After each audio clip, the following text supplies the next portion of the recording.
Break के बाद आपका खैर मकदम है। डीसी श्रीनगर मोहम्मद एजाज असद ने कहा कि गुरु बाजार से डलगेट तक मुहर्रम के जुलूस पर अभी तक कोई नया फैसला नहीं किया गया है। उन्होंने कहा कि माह मुहर्रमुल हराम और मुहर्रम के जुलूस निकालने के लिए तमाम जरूरी इंतजाम कर लिए गए हैं। वाज़ेह कि गुरु बाजार से लाल चौक के रास्ते डलगेट तक जुलूस की इजाजत गुज़िश्ता 3 साल से नहीं दी जा रही है। डीसी श्रीनगर ने न्यूज 18 JKLH के डिप्टी एडिटर मीर शबीर अहमद से खास बातचीत की। आइए देखते हैं। के सिलसिले में इंतज़ामात किए गए हैं और कुछ अभी जारी हैं। उसमें मैंने ख़ुद जो मुख्तलिफ़ इमाम बारगाह हैं उनका दौरा किया है। जडीबल हो, हसनाबाद हो, मीर शमसुद्दीन इराकी हो, और इस तरीके से मुख्तलिफ़ जो इमाम बारगाह हैं उनका दौरा किया गया है। हमारे जो शिया कम्युनिटी के लीडर्स हैं उनके साथ भी मीटिंग हुई है।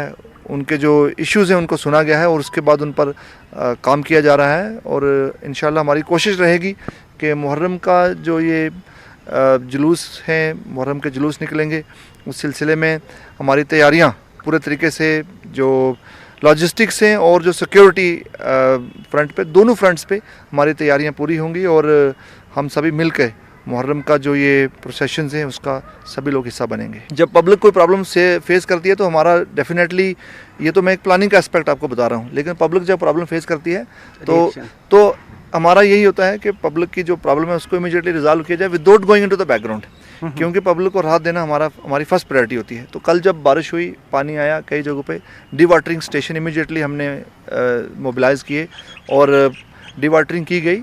तो ये सिलसिला कोई नया भी नहीं है, अगर आप देखेंगे कोई नई बात भी नहीं है, ये प्रॉब्लम कोई नई भी नहीं है। इसको एड्रेस करने की कोशिश की जा रही है और आने वाले जो प्लान्स हैं उनमें भी ये हमेशा उसका हिस्सा रहेगा, क्योंकि श्रीनगर में टिपिकल ये प्रॉब्लम है कि लो लाइंग एरियाज़ हैं बहुत सारे, जिनमें जैसे बारिश होती है तो पानी घरों में आ जाता है।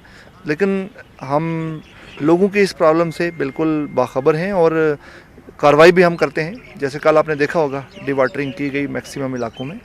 तो सवाल उठ रहे थे TRC, सनवार, ऐसी जगहों पे जो स्मार्ट सिटी के तहत हमने कवर किए, और ये भी कहा SMC ने कि अब पूरा सीवेज का इंतज़ाम हो गया, पानी भरेगा नहीं, इसलिए सवाल उठे। बाकी तो हमें पता है कि किस तरह के। देखिए, टेक्निकल सवाल है, थोड़ा इंजीनियर से अगर आप पूछेंगे वो बेटर एक्सप्लेन करेंगे इस बात को कि ड्रेनेज का जो सिस्टम है वो किस तरीके से उसको चालू किया भी गया है या अभी चालू होना बाकी है। तो इस चीज़ का भी आप पता करें।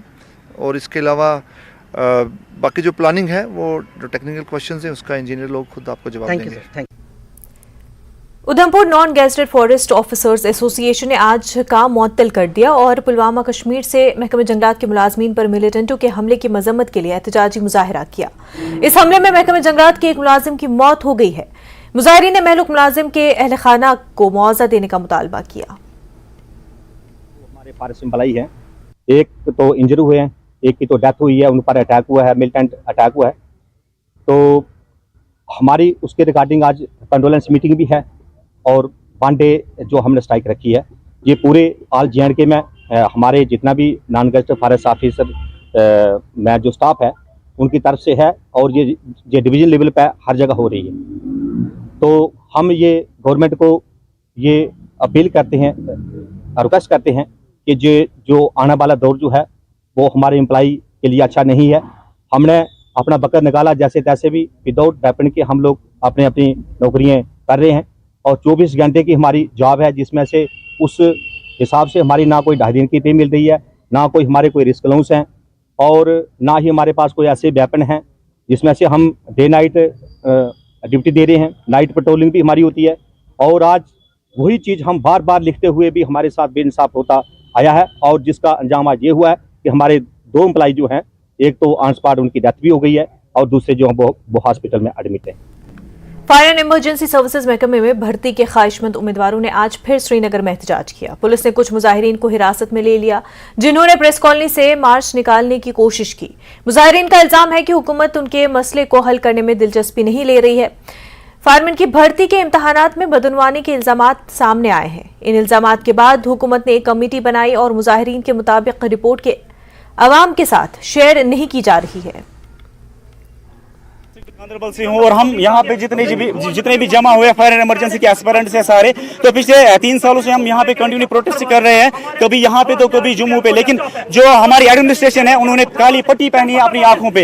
एलजी साहब जो ट्रांसपेरेंसी की बात कर रहे हैं, उसी एलजी साहब ने दिसंबर 12, 2022 को एक कमेटी कॉन्स्टिट्यूट की थी इरेगुलरिटीज ढूंढने के लिए कि इस रिक्रूटमेंट में कितनी इरेगुलरिटीज हुई है। जिस कमेटी को अपनी रिपोर्ट जो सबमिट करनी थी वो 12 जनवरी 2023 तक वो सबमिट करनी थी, लेकिन अभी 8वां महीना चल रहा है, कमेटी जो है अभी टस से मस नहीं हो रही है। ठीक है, वो ऐसा बोले कि हम पे आप प्रोटेस्ट करो, कितनी भी प्रोटेस्ट करो, हमें कोई फर्क नहीं पड़ने वाला है। तो कमेटी अगर अंदर बैठी है तो 8 महीने से कर क्या रही है, जक मार रही है अंदर। तो हम जो अफसर अंदर बैठे, कमेटी बैठे, हमारे खून पैसों से लगे हुए हैं, हम टैक्स पेयर्स हैं, हम टैक्स पे करते तभी उनको सैलरी मिलती। कंज्यूमर प्रोटेक्शन काउंसिल के all India chairman Shiv Shankar ने श्रीनगर में प्रेस कॉन्फ्रेंस की। उन्होंने किसानों और मजदूरों के लिए किसान मजदूर कार्ड शुरू करने का ऐलान किया। इस कार्ड पर 1.5 लाख का इंश्योरेंस और दीगर सब्सिडी भी होगी।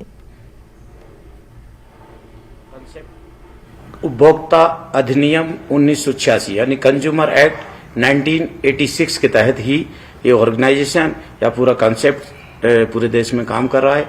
हम लोग एलजी साहब के साथ में इसी सब्जेक्ट पे बात करेंगे कि उपभोक्ता अधिकारों को जो हम संरक्षण करना चाहते हैं, हम अधिकारों को जन जन तक पहुंचाना चाहते हैं, उसमें आपकी जो हमको सहायता चाहिए, आपका जो एक सहमति चाहिए।